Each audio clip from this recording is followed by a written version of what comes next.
ও অভিষেক বাবু, কবে তোমাকে ফাঁসির মঞ্চে দেখবো? তুমি বলেছিলে না আমার বিরুদ্ধে যদি এতটুকু অভিযোগ থাকে আমি ফাঁসির মঞ্চে দড়িতে ঝুলে যাব। আমি অভিষেক ব্যানার্জিকে বলতে চাই, নাট করো অভিষেকের বাচ্চা, যদি এক বাপের পয়দা হবে তাহলে তুমি আমার কথার উত্তর দেবে। দিল্লির পুলিশ মারেনি, দিল্লির পুলিশ লাঠি চালায়নি, এক সিটিতে তোমার এমএলএরা ফোন হারিয়ে ফেললো, এক সিটিতে তোমার এমএলএরা জুতো ছিঁড়ে বাঁচাও সাধু বাবা বলে ছুটে পালাতে পথ পেল না। সেখানে যখন দিল্লির পুলিশরা ঢুকলো তুমি তো মেয়েদের পাল্লুতে ঢুকে পড়লে। 70 বছরের বুড়ি যেমন মুখ্যমন্ত্রী, আর যেমন যেমন মুখ্যমন্ত্রী তেমন তার ভাইপো। শাসক দল এসআইআর এর বিরোধিতা করছে। ইতিমধ্যে পানিহাটিতে একজন মারা গিয়েছেন, বলা হচ্ছে এসআইআর এনআরসির জন্য মারা গিয়েছেন। অভিষেক বন্দ্যোপাধ্যায় গতকাল গিয়েছিলেন তার বাড়িতে এবং তিনি জাস্টিস ফর প্রদীপ কর যিনি মারা গেছেন তার নিয়ে স্লোগান তুলছেন। আজকে পানিহাটি, আগরপাড়া বিভিন্ন জায়গায় এর প্রতিবাদ করার ডাক দিয়েছেন, কি বলবেন? দেখুন, এই অভিষেক ব্যানার্জি আলালের ঘরের দুলাল, মমতা পিসির দৌলতে এখন সেকেন্ড ইন কমান্ড হয়েছে, মেম্বার অফ পার্লামেন্ট হয়েছে। আমি অভিষেক ব্যানার্জিকে বলতে চাই, নাট করো অভিষেকের বাচ্চা, যদি এক বাপের পয়দা হবে তাহলে তুমি আমার কথার উত্তর দেবে। আমি অ্যাডভোকেট আলী আব্দুল চাঁদ তোমাকে প্রশ্ন করছি, তুমি নির্বাচন কমিশনের কাছে এফিডেভিট দিয়ে কি বলেছ? তুমি ঘর ভাড়া দিয়ে খাও, তুমি ঘর ভাড়া দিয়ে খাও।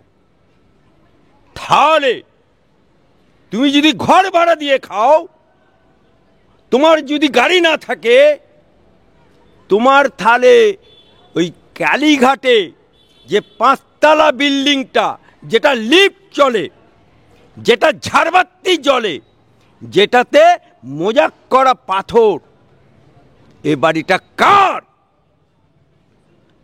যদি তুমি বলেছিলে না আমার বিরুদ্ধে যদি এতটুকু অভিযোগ থাকে আমি ফাঁসির মঞ্চে দড়িতে ঝুলে যাব। ও অভিষেক বাবু, কবে তোমাকে ফাঁসির মঞ্চে দেখব? কোথায় তোমার দড়ি তৈরি হচ্ছে? কোন রসিকলে দড়ি তৈরি হচ্ছে? আজকে তোমাদের ওই কাকু, যার কণ্ঠস্বর পরীক্ষা করার জন্য বিভিন্ন রকম টালবাহানা করেছিলে, সেই কাকুর চার্জশিটে সরকারিভাবে লিপিবদ্ধ হয়ে ওই চার্জশিটে, কাকুর চার্জশিটে তোমার নাম চলে এসছে। লিপস এন্ড বাউন্ডটা কার? Let me finish. আজকে তাহলে ও মিথ্যে কথা বলে, ঢপের চপ। আবার প্রশ্ন করছি, তুমি বলেছিলে কি 100 দিনের টাকা আনতে যাচ্ছি দিল্লিতে, কিসের জন্য? 1 লক্ষ লোক নিয়ে যাব দিল্লিতে। কত লোক নিয়ে গেছিলে? কটা লোক নিয়ে গেছিলে দিল্লিতে? আর দিল্লিতে রাজঘাটে তোমার লোকেরা, পুলিশ, দিল্লির পুলিশ মারেনি, দিল্লির পুলিশ লাঠি চালায়নি, দিল্লির পুলিশ গুলিও চালায়নি, শুধু সিটি মেরেছে। এক সিটিতে তোমার এমএলএরা ফোন হারিয়ে ফেললো, এক সিটিতে তোমার এমএলএরা জুতো ছিঁড়ে বাঁচাও সাধু বাবা বলে ছুটে পালাতে পথ পেল না। অবশেষে দিল্লির গ্রাম উন্নয়ন দপ্তরে তুমি ঢুকলে। সেখানে যখন দিল্লির পুলিশরা ঢুকলো তুমি তো মেয়েদের পাল্লুতে ঢুকে পড়লে, ওখানে হয়ে গেলে পাঁটির বাচ্চা। হ্যাঁ, আর এই বাংলায় পা দিলে তুমি হয়ে যাও মরদের বাচ্চা, তাই না? লজ্জা করে না? আর পানিহাটিতে যে লোকটা মারা গেছে, যে মৃত্যুকে নিয়ে তুমি রাজনীতি করছো, যে মৃত্যুকে নিয়ে তুমি বলেছিলে আগুন জ্বালাবো, আমি বলছি ওই লোকটির নাম 2002 সালের ভোটার লিস্টে আছে এবং তার বাড়ির লোক বলছে উনি তো লিখতেই পারেন, উনি তো আঙুলই নেই। অর্থাৎ ঢপের কীর্তন শিখেছ না, এসআইআর করলে আগুন ধরিয়ে দেবো। এসআইআর মমতা ব্যানার্জি বলেছিল না, আমি বেঁচে থাকতে এসআইআর করতে দেবো না। এসআইআর তো চালু। অভিষেককে স্মরণ করে দিতে চাই, 2002 সালে তুমি কোথায় ছিলে? 2002 সালে তুমি কোথায় ছিলে? ইলেকশন কমিশন টিএন সেশন দেখিয়ে দিয়ে গেছে নির্বাচন কমিশনের পাওয়ার কি জিনিস। সংবিধান নির্বাচন কমিশনকে কি পাওয়ার দিয়েছে, আইন কি পাওয়ার দিয়েছে। আজকে এসআইআর চালু। আমরা কি মৃত্যু দেখতে পাবো? তুমি তো দেহত্যাগ না করলে মৃত্যু হবে না। তোমার দেহত্যাগ না করলে তুমি পদত্যাগও করবে না। 70 বছরের বুড়ি যেমন মুখ্যমন্ত্রী, আর যেমন মুখ্যমন্ত্রী তেমন তার ভাইপো।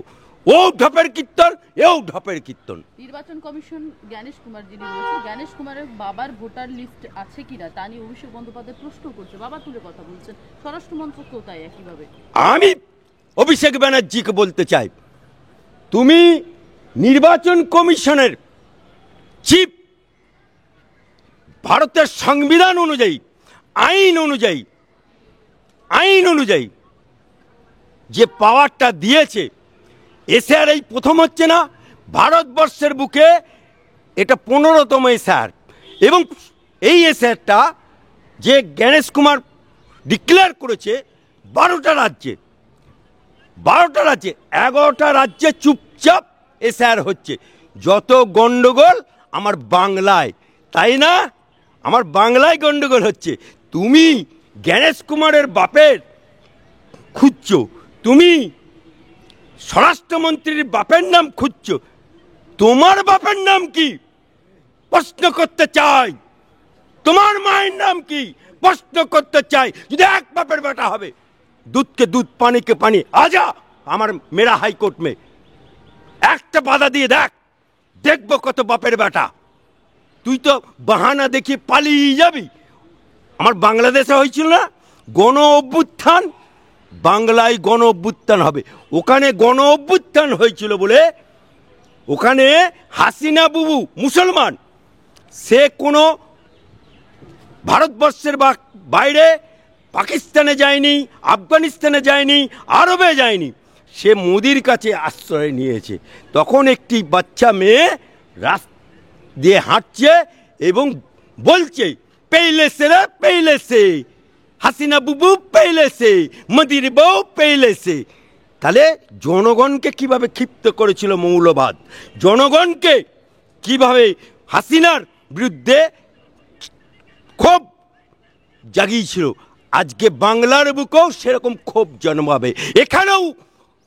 আর কদিন পরে আমরা শুনতে পাবো ওই হাসিনা বুবুর মতো ওই মেয়েটি যেমন বলেছে পেইলেছে রে পেইলেছে, এখানেও আমরা শুনতে পাবো পেইলেছে রে পেইলেছে, অভিষেক পেইলেছে, পেইলেছে রে পেইলেছে, মমতা বুবু পেইলেছে। কোথায় পেইলেছে? দুবাই পেইলেছে। আরো ভালো ভালো খবর দেখতে সাবস্ক্রাইব করুন বাংলা হান্টের ইউটিউব চ্যানেল।